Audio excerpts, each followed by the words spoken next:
Okay, so my dear students, let us start transcription number 239. Be ready. 5 seconds. Start.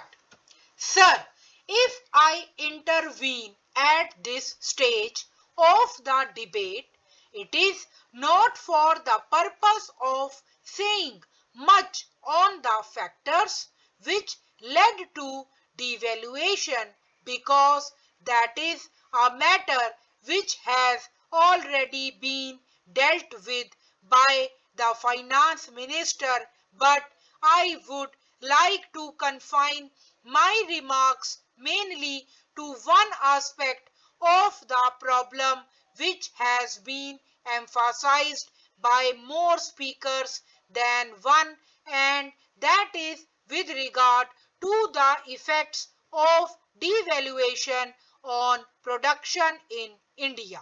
It was some comfort to find that in some matters at least we had support from strange quarters. I mean my honorable friends, the previous speakers, who very ably justified the large imports of capital goods which have come to this country in the course of the last year. So far as the effect of devaluation on production is concerned, let us remember that it is not devaluation alone but two other important factors that have come to play during the last few months.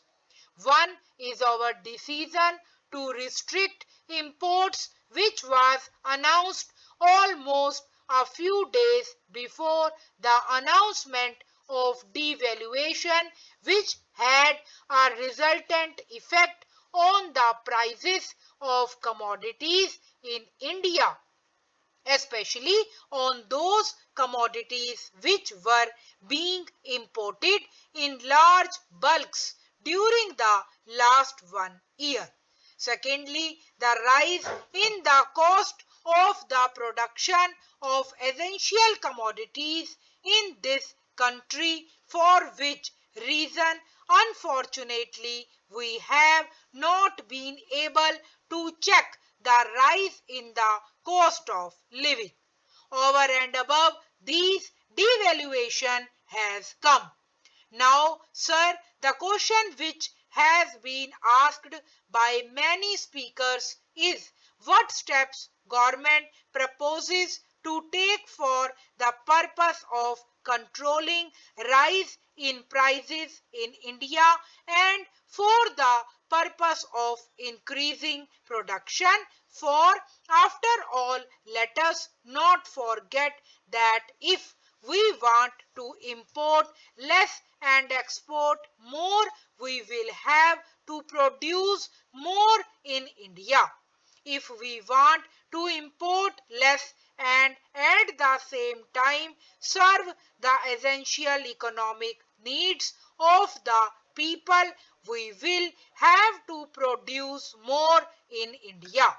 I am not going to take your time in disclosing the large number of schemes which government has prepared in the course of the last 2 years, some of which are ready to be implemented.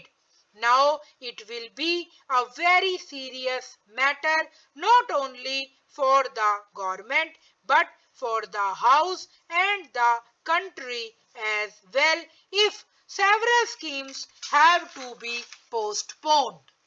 One of my honorable friends said in the course of the debate today that many of these schemes are developed in a haphazard manner. I join issue there.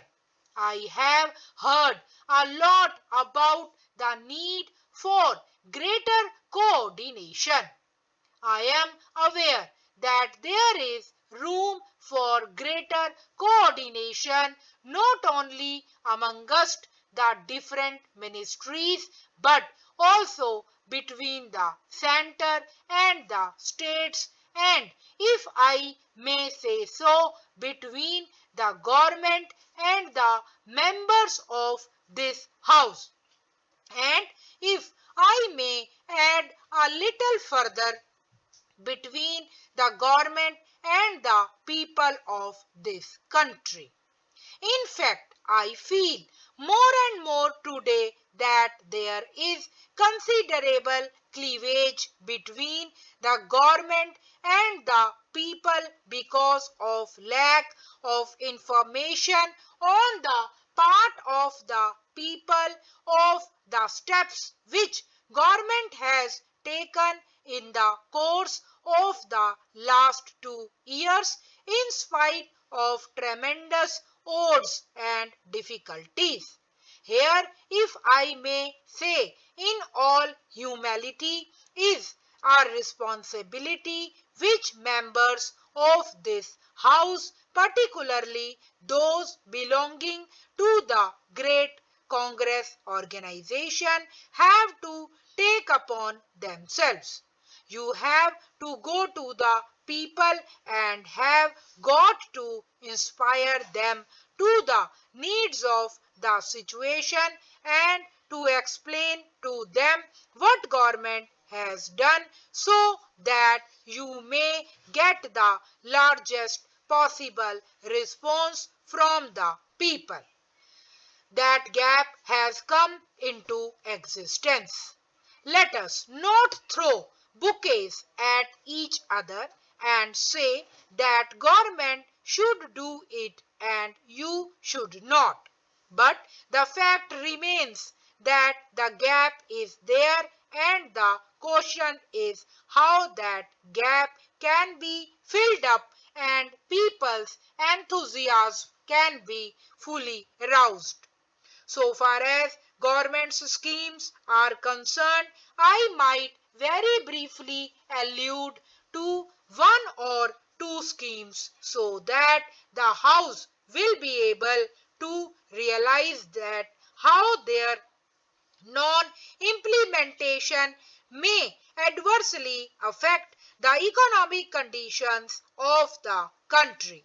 The House is aware that we have entered into a contract with a well-known Swiss firm for the manufacture of machine tools. It is a big scheme which will cost India nearly rupees 150 to 280 crores. We are importing today about rupees 80 crores worth machine tools. The Prime Minister pointed out yesterday, and quite rightly, that this is one of the basic industries which must develop in this country if we are going to progress industrially. How far that scheme will be affected now is more than what I can say, because we have to settle the question of priorities and decide which are the schemes with which we will go ahead. The same principle applies with regard to the production of steel. After considerable efforts, we have completed our labors. Stop. Let us see the difficult words. For the purpose of, for के साथ दाकी टिक भी लगा सकते हैं. Devaluation, prejudicial, announcement. Commodities और commodities में मेरे students ने ये पूछा कि मैम कैसे हाउ टू डिफरेंशिएट, तो आप कमोडिटीज में कट कर सकते हैं, कमोडिटीज को ऐसे ही छोड़ देना. ओवर एंड अबव, हैफाजार्ड, क्लीवेज के स्पेलिंग याद करिएगा, on the part of the और ह्यूमैनिटी. ठीक है, और इसकी अच्छे से प्रैक्टिस कीजिए और definitely you can also share it. Thank you so much.